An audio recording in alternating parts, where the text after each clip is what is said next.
Thank you. All right, welcome everybody to our interesting topic, which is mental wellness, because this week, if you don't already know, it started on the 9th of October, is Mental Wellness Week in Australia. And so we are very excited to be able to share and some of the information, which we hope will be helpful to the people that come in. So as we go along, for those people who have just come in, please mute yourself. By all means, show your video, but just mute yourself so that you do not disturb the presenters, you know, and I suppose that's the best way to go. Just mute yourself. And what we are going to talk about is about mental wellness and how to basically care for it. So we are going to have a few very, very good speakers, and I will introduce them as they come along. But the agenda that we have for today is firstly, how to read signs, basically signs of when you don't feel the 100%, all right? And then we will talk about what are the daily healthy habits that you can do so that you can remain on a positive note. Next, we'll have another speaker, Zoe and Kitty. They will be in here to give us some practical tools so that we can help you perhaps manage as you are in the moment with your thoughts and feelings. And lastly, we will also talk about additional help that you can, you may be able to get with nutritional support and supplementation. So if you have got any questions that pop into your head, feel free to pop that into the chat side so that we can answer your questions later. So first up, we have got our very first speaker, Noreen Murray. She is a registered nurse. As you can see, she's got many accolades. Registered nurse, she's a registered midwife. She has her Bachelor of Nursing and also a Master's of Nursing. But her main passion is basically dedicated to helping others achieve their health goals. So I'm going to pass the session over to Noreen, and I am her AV guy too. So let me start her slideshow for you. Noreen, Hong, can you spotlight her now? Yep, done. I can't see the I can't see the slides yet, Lily. Can you see the slides? No, darling, no. It's on the screen? No. Not on my screen. Noreen? Yeah, they're not on my screen. They're not on your screen. I've already shared screen. Can others see her slides? Yes, we can see the slides. Yes, we can. Yeah. Is it hidden? Hold on. Not a problem. Sorry, I don't know what to do. I don't know what to do. Okay. Do you Hi. have? Hi, Noreen. It says switch to screen share. You are not sharing screen. You are just Watching. Watching. Screen. On my screen, I was just my own picture, my own photograph. So, Noreen, can I suggest you to do this? Can you minimize your Zoom screen? Minimize? Your Zoom screen?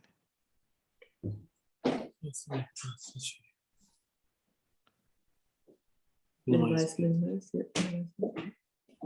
Yeah. Okay, it says goes back to meeting. Hello? Can you see PowerPoint, which says caring for our mental health, Noreen? No, I can't, darling, I can't. You can't?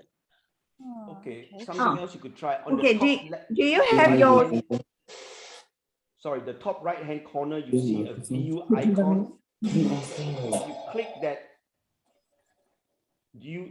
I'm so sorry now, guys. I can't see what to do. Is it possible for Noreen to share her own screen and do it herself rather than Lily, you do it for her? Do you have the slides, Noreen? No, I have got them on my computer. Okay. Can you just talk because we have the same slides? You just talk, and Yeah. I will move my screen according to your talk. All right, Yeah. all right. Just wait Good a minute. So idea. make this happen. That's okay. Yep, So that's a good way to do it, Lily. Very clever. Yeah, so as you talk, Noreen, Lily is going to just follow Yeah. how you're going to present. Then she moves the screen and you just read from your own slide. All right, okay. Yeah? Yeah, no trouble. Okay.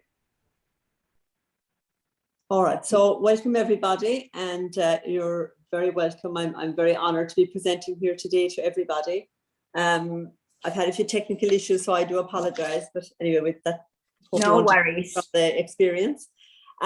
So yes, as Lily said, I'm extremely passionate about health. I've spent 4 decades now working in the health industry, so there's not a lot I haven't seen, but what I've noticed in the last number of years is that the rise of mental health issues and the rise of anxiety and depression is like it had never been seen before, really. We have much more mental health issues now in the hospital than we ever did. So before I carry on, I just want to do a product disclaimer here that the TGA, it's a TGA disclaimer, that the statements, anything we say in today's presentation is not been evaluated by the Therapeutic Goods Administration, and the products we talk about are not intended to diagnose or treat or cure or prevent any disease. It's general health information. So in terms of mental health, it's important that we learn to identify the warning signs of mental health difference. So mental health is a topic that is, as I said, has had a heightened sense of importance over the last 18 months as we've navigated the COVID-19 pandemic. And everybody has been touched in some way by this global crisis. Now, anxiety, particularly amongst the young people, has increased, and there's been a lot of contributory factors.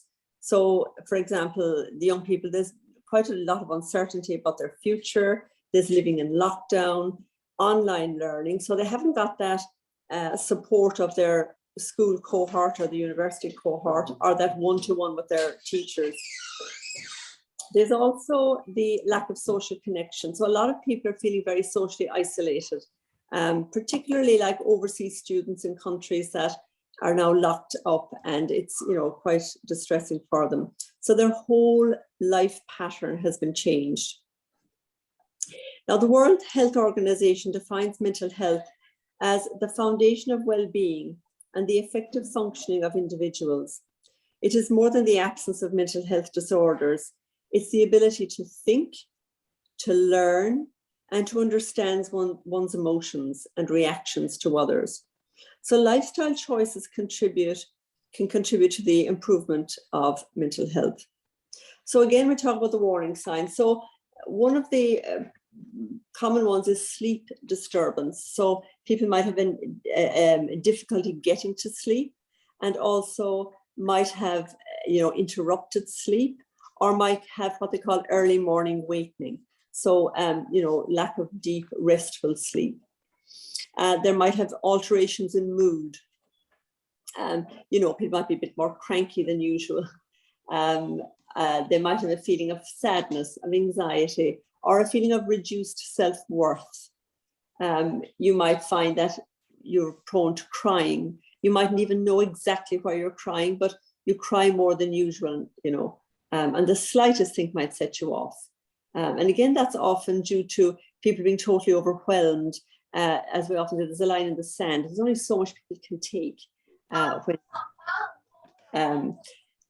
Then again, as I said, the feeling of overwhelm, of disconnection from their community. You might be feeling a bit disconnected from your family, from your work colleagues, from your student cohort.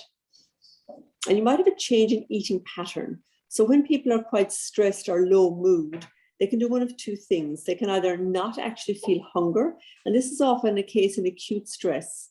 For example, if people are going through a crisis time, they just do not feel hunger, okay? And conversely, people who are very stressed might actually reach for unhealthy food choices. They might just snack a lot or overeat as a form of comfort.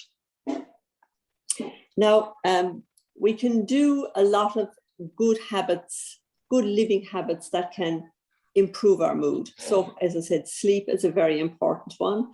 Hydration, exercise, nutrition, and stress management. I'm going to go into these individually and to describe why they're important.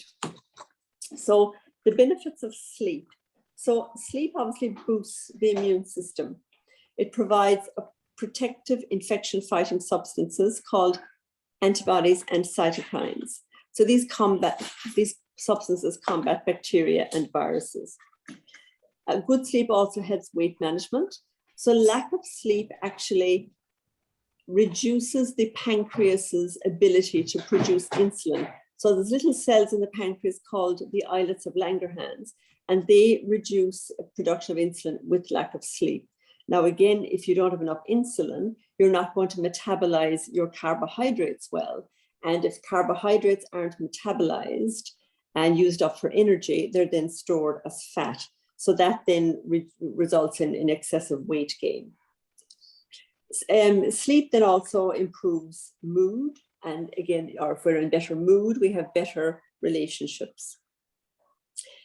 Sufficient sleep is important for cardiovascular health and diabetes. It reduces inflammation and it overall improves mental health. Now, I'd also like to talk a little bit about circadian rhythms. So our body naturally has what we call a circadian rhythm, and this is caused by your central nervous system. And so you'll notice you have a natural pattern. We wake up in the daylight and we want to go to sleep at nighttime. But there's a natural sort of hormonal neurological process that goes on in our bodies during that time. Now, one of the hormones that is liberated as it comes close to dark is a hormone called melatonin, okay? And that helps us to relax. It has other impacts on the body, like reduces heart rate, creates a kind of a sense of calm in our body, and we automatically want to go to sleep in that time of the night. Lack of sleep can actually affect other hormones too, hormones called leptin and ghrelin. Now, these two hormones are involved in our appetite and our ability to know when we have eaten enough. So leptin is the hormone that says, hey, we've had enough, we've eaten, push away the plate. But ghrelin is the one that kind of overrides that and will make us want to eat more. Now, the lack of sleep actually has a direct correlation to the production of leptin. So if you've not had enough sleep, you will reduce your production of leptin. Therefore, you reduce your body's natural trigger to tell you you've had enough to eat. So then this is another sort of one of the hormonal reasons why people have weight gain when they have lack of sleep. Going back to circadian rhythms as well, it's important, for example, for shift workers to be aware of that, because again, a lot of accidents occur in early morning when people have finished a night shift and they're driving home. And I can tell you, I should know I did enough night shifts in my day, but it's important to be aware of that. I used to remember too at like 4 o'clock in the morning, like trying to fight through the sleep when you had to still stay working, but your body was saying, no, I want to sleep. So these things are important. Now, the next thing is one of the other pillars of health is hydration. It's very important we drink sufficient water. Hydration, most of us actually don't drink enough water. We know we should, but it's like, we often don't. Our body comprises of 60% water, and it's vital for all our cell functions, okay? So if we're not drinking enough, we're not at optimal health. Now, how do we lose water from our body? Well, water is a natural product of metabolism. We lose water by breathing out, by exhaling. We lose water in elimination. So when we pass urine, when we go to the toilet, and you lose water when we sweat. So when we're active, our body sweats. So other things that might impact our hydration levels are the consumption of caffeine, the consumption of alcohol. So these are naturally diuretic substances. So, when you drink a lot of coffee, you tend to wee a lot. So it's not good to drink too much caffeine or to drink too much alcohol. People who do drink a lot of alcohol, they've got a hangover in the morning, and that's principally due to acute dehydration. So we need to drink almost about 2 liters a day. And obviously if the weather is very hot or you're exercising a lot, you will need to even drink more water. Good hydration enhances our physical performance. It helps in the control of our temperature or thermoregulation. It reduces oxidative stress. It improves muscle function. So our muscles actually comprise of 80% water. And again, for reasons I mentioned above, it will help with weight management. And dehydration can affect us mentally as well. You know, it can affect our concentration. It can result in migraines. Many people get dehydration migraines. And getting back then to our bodies again in terms of constipation. So acute or chronic dehydration can lead to constipation. And this is something that has a cascading effect then. So if people have chronic constipation, they lead to unhealthy guts. It can lead to diverticulitis. It can lead to a thing called overflow, which is you think you're okay, but actually your gut is impacted. And then if that happens, you actually will have damage to your mucosa of your gut, which can then cause what we call leaky gut. And you've got this seeping of toxic matter back into your circulatory system. Now, it doesn't take a rocket scientist to know that that is not conducive to good health. So again, gut health is so important. We also talk about our kidney health. So again, dehydration can lead to kidney stones. And if anybody's ever suffered a kidney stone, it is a very painful thing. So you've got a buildup of crystals in your kidneys, and that is obviously not a healthy thing. It can cause bleeding in your urine and stuff like that. So important to stay well hydrated. The next point I'd like to talk about is exercise. Again, exercise is one of our pillars of health. Physical activity is so important. We all need to move. Most people are more sedentary now than ever before. In times gone by, we had people that were working out in the fields and being physically active.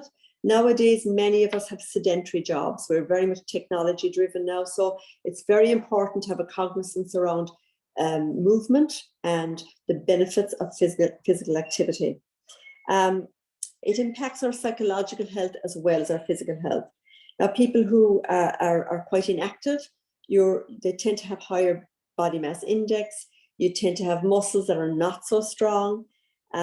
So, you know, again, that's not conducive to good health. Now, exercise improves cardiovascular health. It improves our ability to metabolize sugar, because the more we are active, the more we're burning up our glucose, which is important. And that then in turn will prevent or minimize your risk of diabetes.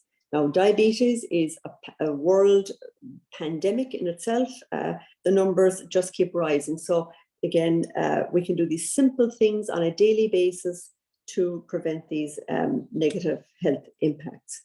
Again, with exercise, you build stronger bones, stronger muscles. And this is very important for all members of our population, but particularly the elderly, because as we get older, our bones, we have a bit of leaching calcium from our bones, and we are more predisposed to falling. And falls, like in hospitals, we know that falls are a massive contributor to poor health of the elderly. Exercise also helps to reduce the possibility of cancer, and sleep is, important. Exercise will help you sleep better, is what I'm trying to say. Now, when you think of exercise, it's important to pick an exercise you enjoy doing, whether it's bushwalking, just ordinary walking, dancing, yoga, Pilates, swimming, whatever you like to do, just do something. And it's great to do something that exercises all the body muscles. There's lots of research into longevity, and they, around the world, and they've found that people who, do things like dancing and have community connection, that all lends to helping your mental health. Because again, I often say you can't sing or dance and be miserable. It usually puts a smile on your face. So that's really important. Now I'll hand over back to Lily. Thank you. Thank you so much, Noreen. That was very good information. I just got to get back to my other presentation now. And the next speaker that we have got is Zoe Qian. And Zoe Chen will be coming in to give us her expertise on some practical tools that she has got to help us manage our thoughts and feelings when we are right there in the moment. So Zoe is a coach and hypnotherapist, and her main thing is helping people to overcome their negative emotions. So she is an author of Broken Heart Cure, How to Recover from a Bad Breakup in 90 Days. And don't we want to know that if you are in that situation? So over to you, Zoe. I will stop share and you can look at you. Hello, everyone. Nice to meet you. And I'm Zoe from Melbourne, and it's an honor to be here today. At this current time, Melbourne become the longest lockdown city, and it's not easy. And a lot of people I heard, I seen, they are really struggling. So whatever Noreen's been telling you, please practice. And if that doesn't help and you're really in a very bad position, I happen to find one tool which can help you to release those negative emotions. So that is called tapping. Tapping is actually using your finger to tap on meridian points on your body. And there are hundreds of meridian points in your body.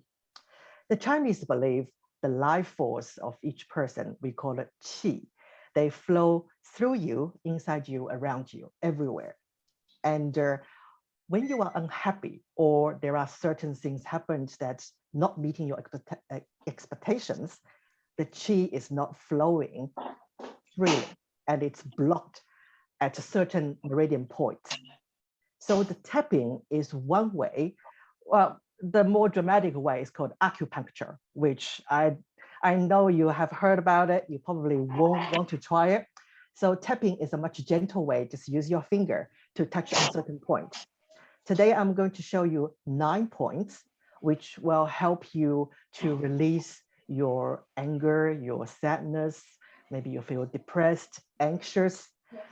All you need to do for now is just think of one emotion that is really troubling you and you feel about it. And give it a number between 1 to 10. 1 is nothing, it's okay. 10 is extreme, suicidal. You can't live with it. You have to do something about it. So somewhere along 1 to 10, that's where you stand. And remember what you are feeling. So some people feeling angry, anxious, or embarrassed for some person. So for me, the last 18 months, I guess depression is one thing. I just don't have anything to lift me up. And so sometimes I'll practice tapping on myself. What you need to do now with your number on the side, you record it, and you also need to fill in the sentence. Even though I feel, I deeply and completely accept myself. What you do is, this is very personal. You're feeling angry. The only thing you need to do is to let it go, to forgive yourself, to accept how you feel. A lot of people think, it's other people's problem and you are reacting, but that's not going to help you. So let's be proactive. Let's recognize this is the negative emotion that you don't like to have, and then you can let it go. So when you do your tapping, I'm going to show you all the 9 points. And each time when we tap on one point, you're going to repeat, even though I feel depressed, I deeply and completely accept myself. And I want you to feel it right now. And I want you to accept it. Only when you accept that, those feelings will go away. So let's start with the first point. It's on the side of your palm, and it's called karate chop. So you can use 3 or 4 fingers to gently tap on that.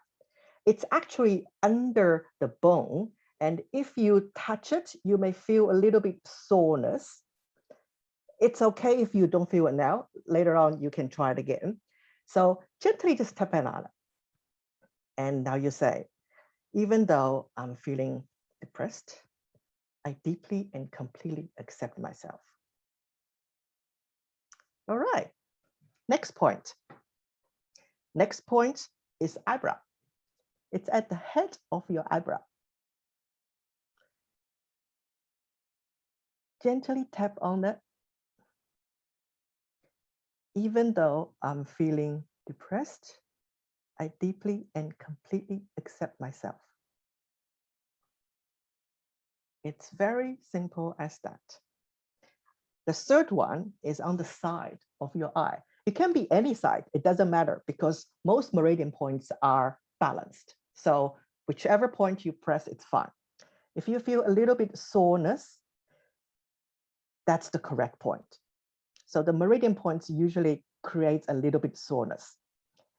Now, tapping on the side of your eye and say, even though I'm feeling depressed, I deeply and completely accept myself. Next one is right under your eye. It's on the bone or slightly under the eye socket. Yes, slightly under the eye socket. And just tap it. Even though I'm feeling depressed, I completely and deeply accept myself. The next one is a big one, right in the middle of between the nose and your mouth. Even though I'm feeling depressed, I deeply and completely accept myself. And then the next one is above your chin, under your mouth. That you can feel a dent. You can use 2 fingers or 1 finger, it's totally fine. Even though I'm feeling depressed, I deeply and completely accept myself. Now, the next point is actually at the collarbone. So feel the tip of your collarbone and it's just about a finger down. There is some sort of a dent, you can actually feel it. So you can have 1 finger or both fingers on, as long as you feel a little bit soreness. So that's the tip of my collarbone and slightly down. Now you can use 3 fingers to tap on it. Even though I'm feeling depressed, I deeply and completely accept myself. Now, the next one is the funny one. It's under your armpit, but it's about 4 inches down. For the ladies, they are in between your bra line. For the gentlemen, it's about 4 inches. So it's about a hand length. So tapping on the side of it, you can use 3 or 4 fingers. That's a big one. Actually, if you touch on it, it's sore. Every time I touch it, it's always sore. Now, tapping on that, even though I'm feeling depressed, I deeply and completely accept myself. Finally, the one on top of your head. Actually, there are quite a lot of meridian points on the top of the head. So you use 4 fingers, just gently. Even though I'm feeling depressed, I deeply and completely accept myself. And that's the 9th point. Now take a deep breath. And assess what is your feeling now. What number would you give between 1 to 10? Some will reduce to 3. Some will reduce to a very nice low number. You can repeat this process. You can do it in the toilet. It only takes about a couple of minutes. And it will help anyone in a situation that you can control. My experience when I was really upset, I was crying. And I did tapping for some weird reason. Something just left and gone. And I feel much, much better. So this is my tool introduced to you guys, and give it a try. Thank you. Thank you so very much. Definitely a good tip. And here we have got Jia Chun, who has found it very effective, from a 6 to a 3. That is so awesome. Thank you so much. You're So welcome. I am going to share my screen, and we are going to move on to our next awesome speaker. And she is none other than Kitty. So Kitty Chang, we all know her in this group. And for those who don't, she is a certified wellness coach and trainer. She's also a nutritionist and passionate very much so in helping people reach their holistic health. She is also an author. Okay, Juggling Health and Wealth is the name of a book. How to keep all your balls in the air successfully. So we all need to know that. So let's give a big welcome to Kitty. And I'm going to stop share and pass the mic to you, Kitty. Thank you, Lily, for having me. And thank you, my dear friend Zoe, whom I actually met in an author retreat. And so that's why both of us actually met 3 years ago now, when we both started writing a book. So just to reiterate what Zoe shared, I personally have been using tapping, or EFT, which is emotional freedom technique, in helping me when I was going through a bit of a rough patch earlier on this year.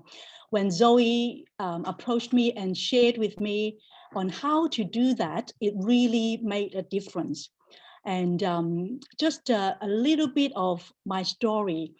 Earlier this year, I had quite a number of my personal friends, in fact, 5 of them, who passed away. 1 from brain aneurysm, 3 from cancer, 2 from COVID, 1 from COVID. And a lot of people have been sick. And because of all this loss, I was just going through grief and a very tough time. All of these deaths of my friends also triggered my depression, because it really caused me to go through a rough patch of thinking about my dad, who passed away very young as well. So long story short, I had to take a hiatus. Those of you who know me, many of you here do, know that I had to take some time out early this year. And even Jeffrey was saying, welcome back, Kitty, because it's been a while since I actually came back to do a workshop like this. So now I'm healed. I truly believe that I've recovered from my depression, from my mental health challenges.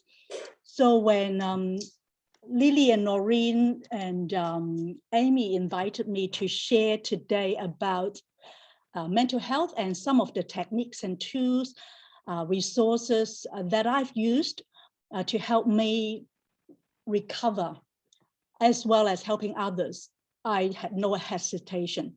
And many people actually feel, Kitty, you always seem to be such a cheerful, outgoing, happy person. Why would you, experience depression? But you know what? When mental health challenges strike, whether it's depression, whether it's anxiety or any other, mental health issues, there's no discrimination. All we can do seriously is to use the tools and techniques, perhaps, that what Noreen has shared, not Zoe has shared, and what I'm going to be sharing with you, to actually help you deal with it. There may be some of you right here, right now, going through some rough patch, and I know for a fact that where we're at, with the pandemic, with COVID and everything that's going on, you may be also going through a tough time. So hopefully today, especially during this special mental health weekend, tomorrow being the World Mental Health Day, we can actually bring some value to you. So first of all, I would like to share with you a technique that personally I found very helpful, and that is deep breathing. When I found that I was going through, a really rough patch, breathing techniques have always been a wonderful help. So what I'd like to do, if you would like to join me in practicing this deep breathing exercise together, I normally use 4 as the count. So what you do, first of all, is to breathe in, relaxation, and then you count 1, 2, 3, 4. So breathe in, relaxation, and then stay put for 4 seconds again. 1, 2, 3, 4. Then breathe out, tension, and stay put for 4 seconds. So in summary is breathe in, relaxation, stay put, 1, 2, 3, 4. Breathe out, tension. So let's do it 2 more times. Breathe in, relaxation.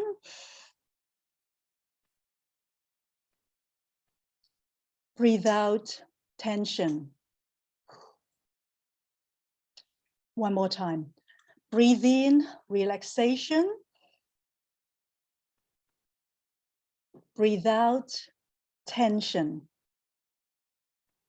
So depending on where you go, what you're going through in the middle of the day or whenever that you're feeling stressed, you can actually do this very simple, but personally I found effective relaxation technique by breathing in relaxation or good or anything positive, then breathe out any stress, tension, depression, anxiety, anything that is negative in terms of your thoughts and feelings.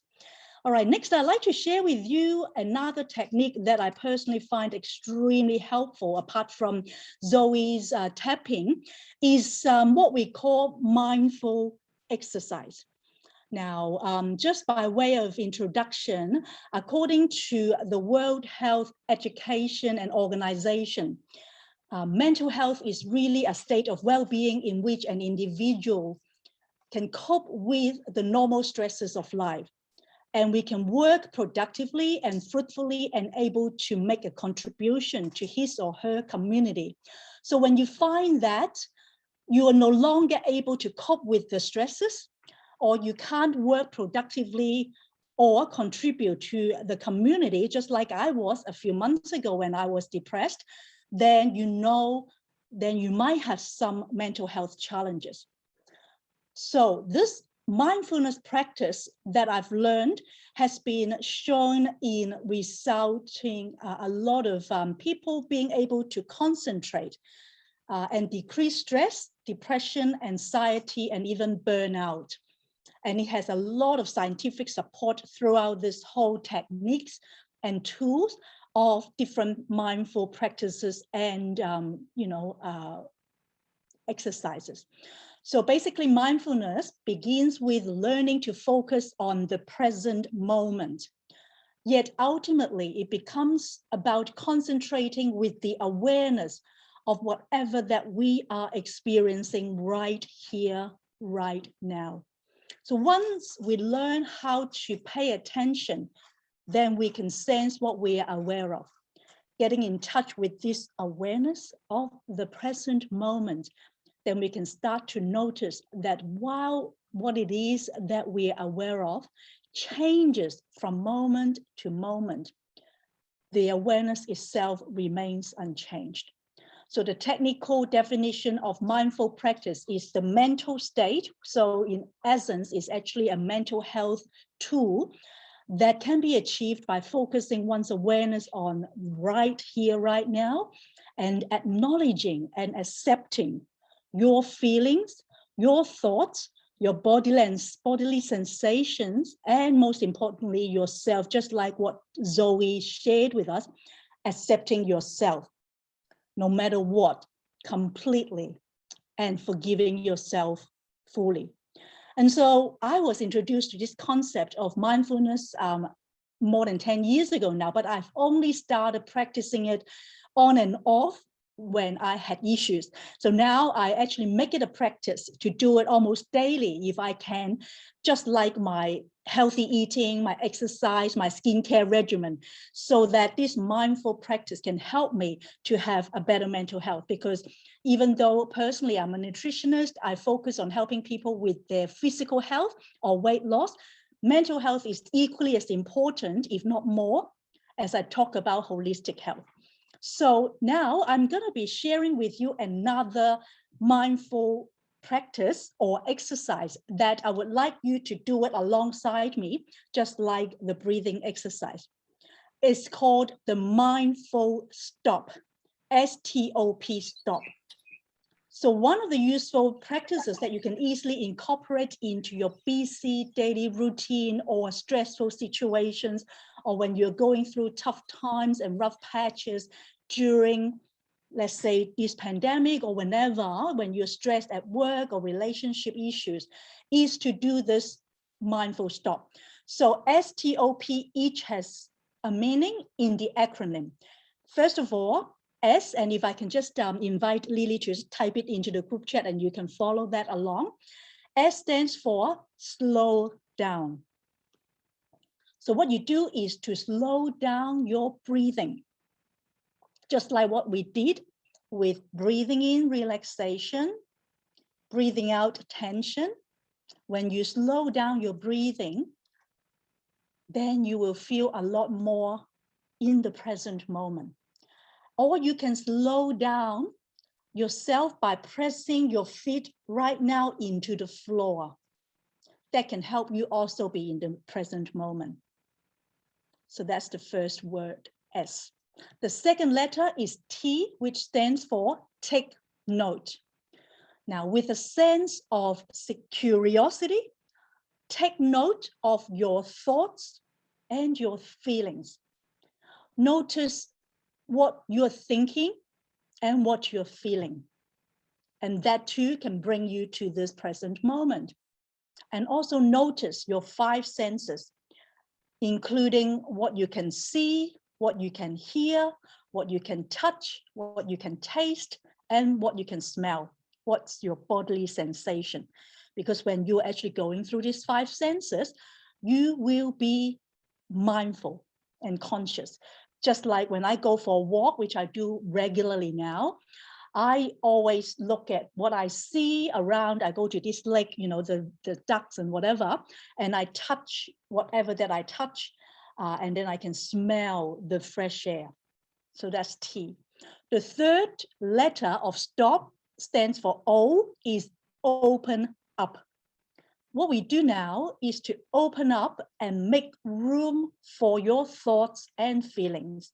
So when we went through take note, we talk about noticing your thoughts and feelings. Now is to open them up, to make room for those thoughts and feelings, and allow those thoughts and feelings to freely flow through you. Say, for example, I can just say, I think I'm quite stressed because I am doing a presentation in front of many people. That's a thought, right? But I let that thought freely flow through me, and I just bring it up. I always do that as like a visualization to the sky, as in to heaven, and let it absorb. Or feelings could be like, I am nervous, or I'm sad, or I'm anxious. Whatever the feelings that you may be feeling, if they are negative, then you do the same thing by allowing those feelings to freely flow through you. Last but not least is the word P in, the letter P in stop, which stands for pursue. Pursue values. Now, when you think about your values, you can actually think of things that are important to you. Mine include spiritual life, health, relationship and family. Whatever that are important to you, they become your values. So when you pursue your values, they can really guide you to what you need to do next, and then not focus on the negative things, and help you to focus on the positivities in your life, and hence connect you to what brings happiness and joy to your life. So that's basically the 4 things in the mindful stop exercise, STOP. That's it from me. Thank you, Lily. Wow, that is so good. I think breathing is such an easy thing to do, and it just means that you got to be more in the present moment and breathe. So thank you very much for that. So now we are going to move back on to Noreen, and I'm going to start sharing. So Noreen, you are back in. Thank you so much. That was super interesting, Kitty and Zoe. I'll certainly be doing some of those practices, I think. So the next point I'd like to talk about, so we've talked about sleep and hydration and exercise. The next thing is nutrition. So it's no surprise that if we eat well, we will be well. There's an old saying, you are what you eat. So food is the fuel for the body. We need to eat a well-balanced diet to nourish our body so that it functions at its optimal health. So a diet rich in fruits and vegetables, healthy sources of protein is super important. Now, unfortunately, in today's fast-paced life and the world of convenience foods, many people don't eat the healthiest of diets. Takeaways and convenience foods and processed foods have become very much a part of the modern diet. In fact, I often despair when I go to supermarkets and I look at all the packaged goods, and that's full of chemicals and preservatives and foods that really aren't nourishing foods. And oftentimes, again, teenagers particularly can, veer towards that kind of eating. They might have been fed well as children, but then when they get out into the world on their own, it's very easy to slip into those poor dietary habits. So I would be saying, avoid fast foods as much as possible. They should be kind of the treat rather than the regular part of your diet. We often talk about a diet rich in color, because this then provides all the various nutrients and vitamins that we need. Again, it's important to eat that healthy diet because it nourishes our gut, and it helps to create a good gut biota. Now, what do I mean by that? There's good bacteria and not so good bacteria. And we now know that having that well-balanced, healthy bacteria in our gut promotes more than gut health. It helps our immunity and also our cardiovascular health. So again, important to plan your diet, plan your meals. Mums are very good at that in homes, but individually we should be able to plan meals. And again, if you have teenagers or kids that are moving out of home, going to university or moving away, they will kind of do what they've seen at home. So again, it's good in the home life to create healthy habits. Teach your children how to cook, do home cooking. It's such a wholesome thing to do in a family, because there's the preparation of the food together, the cooking of the food together, the picking the menu, and there's a million cook shows on TV. Like, there's no excuse these days for people not to be inspired by one cook or other. I often say, if you teach children early, that'll be part of what they'll do naturally.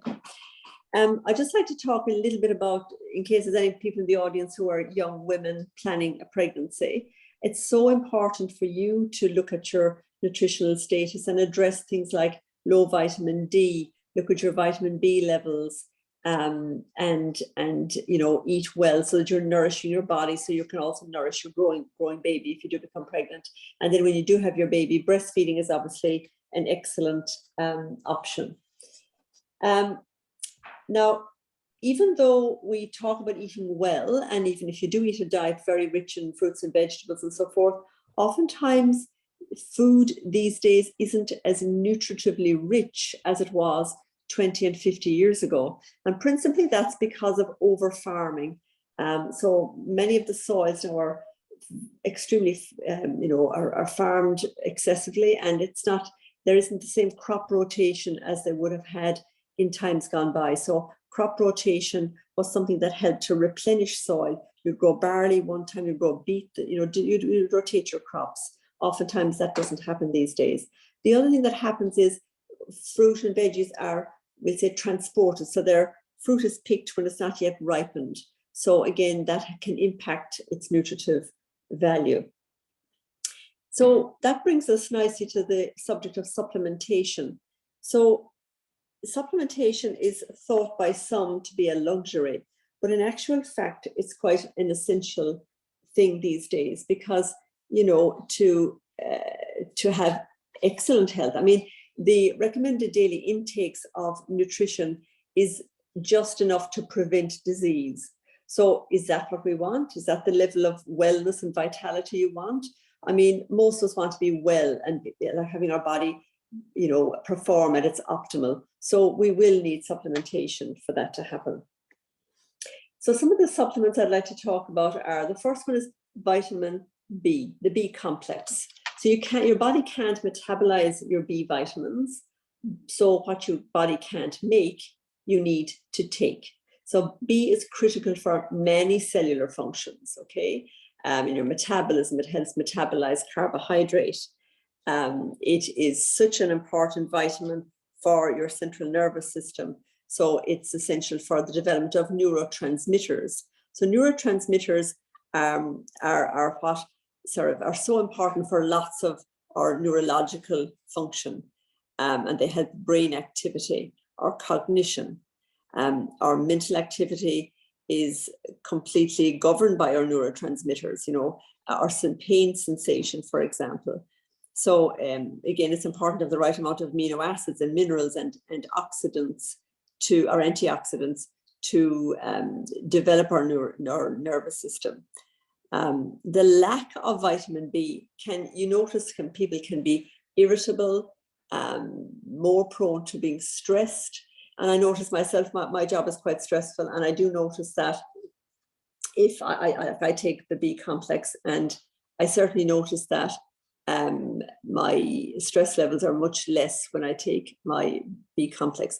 Plus, it helps concentration and focus, all right? And energy. It's very important for energy levels. The health experts estimate actually that 1 in 5 is deficient in B vitamins, which is quite alarming. So as I said, it also decreases your stress and improves mood. The next vitamin I'd like to talk about is calcium. So we all know that calcium is important, not just for our bones, but also our teeth, our nails, our hair. And again, as we get older, our calcium starts depleting from our bones. And now, again, this can lead to osteopenia or osteoporosis, which again predisposes somebody to fractures if they have a fall. So the whole musculoskeletal system is intertwined, as it were. So if you've got healthy musculature, it will help to have healthy bones as well.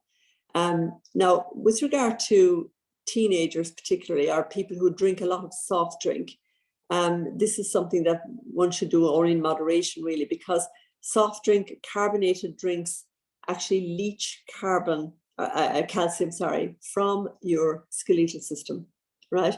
It also leaches calcium from teeth. So you'll notice people who, as I said, excessively drink these drinks, they will eventually end up with rotting teeth, which is not exactly what you want. Again, our Isotonix version of calcium has magnesium in it, and it also has vitamin D3. Now, vitamin D3 is very important for the uptake of calcium, and it also contains a little trace of magnesium. This form of calcium as well is very good. It actually promotes sleep. So calcium and magnesium are great for sleep, and they help prevent muscle cramps and back pain, and can reduce irritability. The next, so yes, it also contains boron. The next product I'd like to talk about is magnesium. So magnesium is an essential element. It has lots of benefits, from cardiovascular benefits to maintenance of normal blood pressure, to healthy bones, to prevention of migraine, for example. And yes, and it reduces irritability. Now, many people are deficient in magnesium. For example, in Australia, our soil is quite deficient in magnesium. So its supplementation is actually quite wise. Great for muscle cramps. It actually helps muscle relaxation. So again, people who are doing a lot of exercise, who are athletes perhaps, they might be very well advised to take a recovery of magnesium.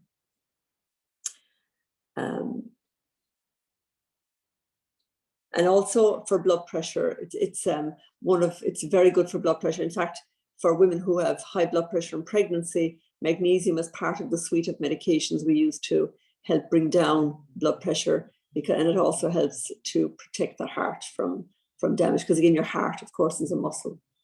So I now hand over to Kitty. Great. Thank you, Noreen. Yes, those are definitely supplements that I've been taking as well. But apart from that, I'm going to be sharing two more of what I personally believe and have been using to help me and many of my clients get support for mental health, nutritional support. All right, Lily, can you see my screen? Yes. Great. Okay. So here we are. Just two more nutritional support I'm going to be sharing with you, and we're going for a landing. First of all, is fish oils. Now, when you think about fish oils, first thing you can think of, a lot of people would be heart health, gut health, and weight loss even. However, fish oils have been shown to have very close relationship and connection with stress and well-being as well. So fish oils are, in fact, as you can see in the slide here, connected not only physically, cardiovascular, weight management, and diabetes up the top, which are the physical side of things, but also mental health, which is below what and when and how much we eat in terms of fish oils can help us, reduce our mood, depression, cognitive decline, as well as learning and memory activities as well. So think fish oils, think omega-3 fatty acid, think physical as well as mental health.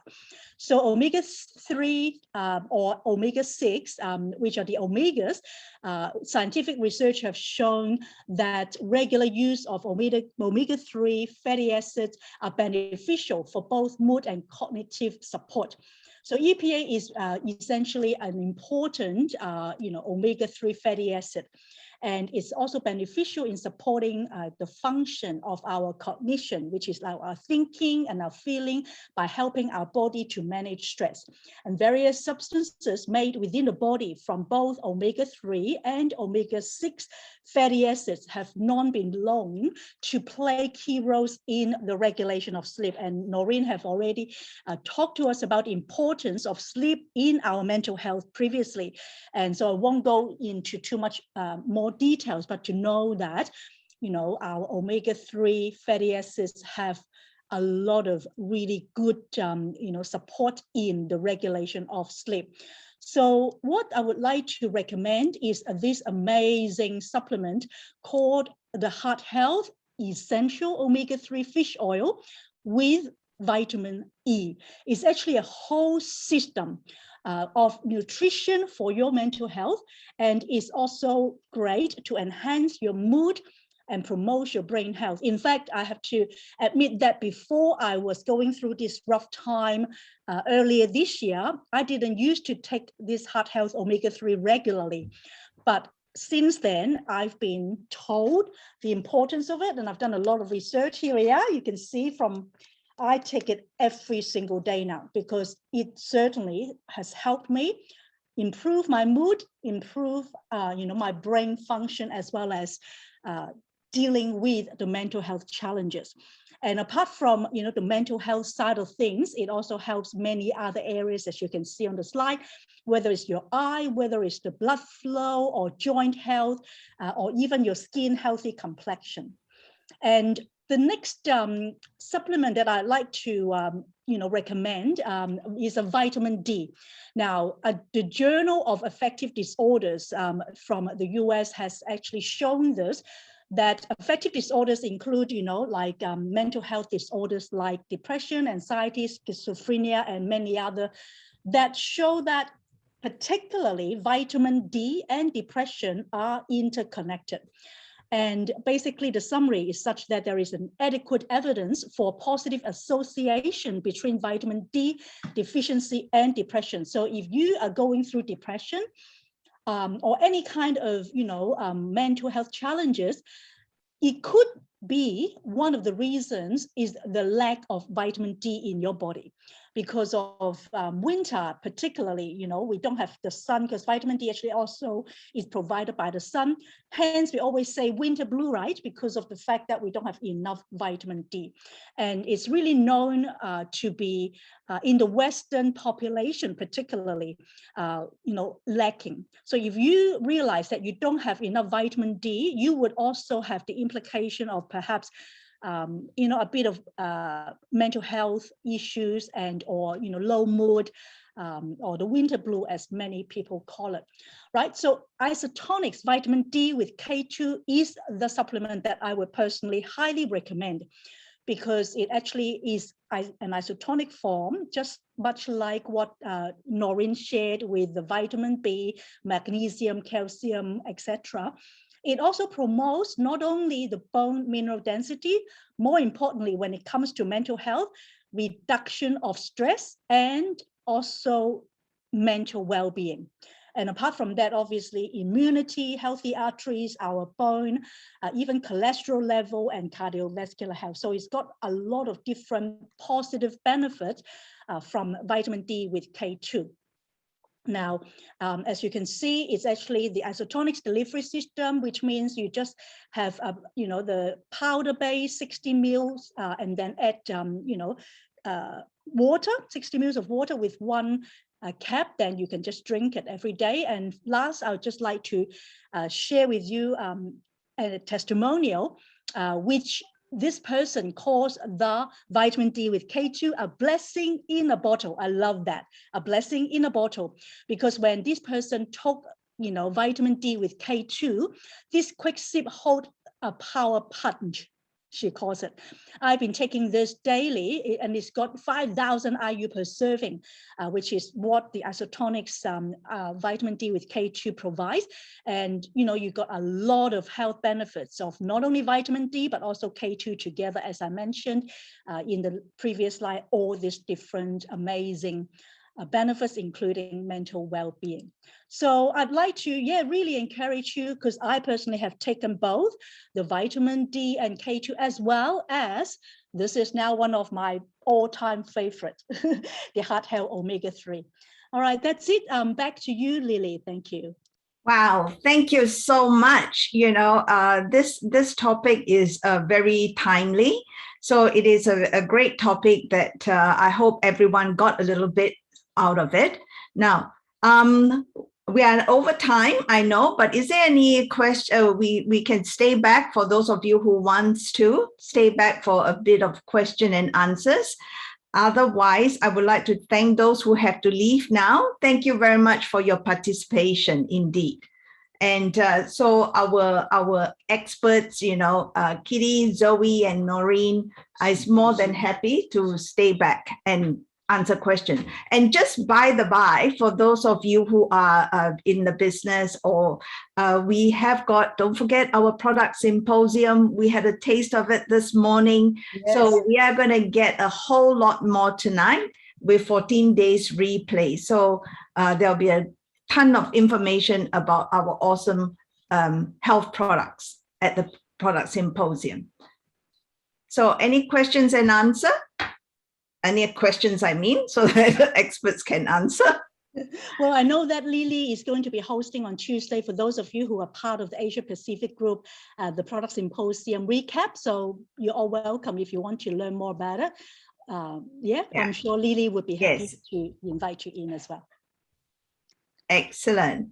Well, any questions? Otherwise, thank you very much and have a good evening, everyone.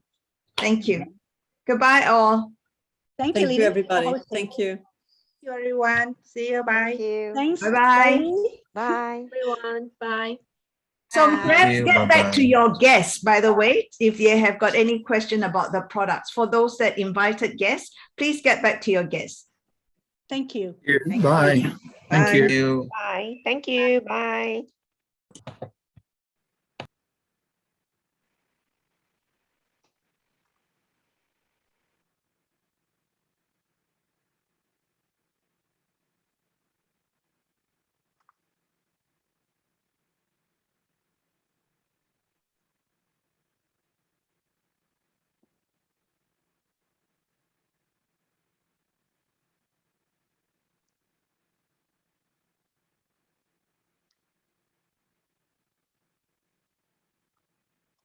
Thanks, Hong, for organizing the tech side of things as well.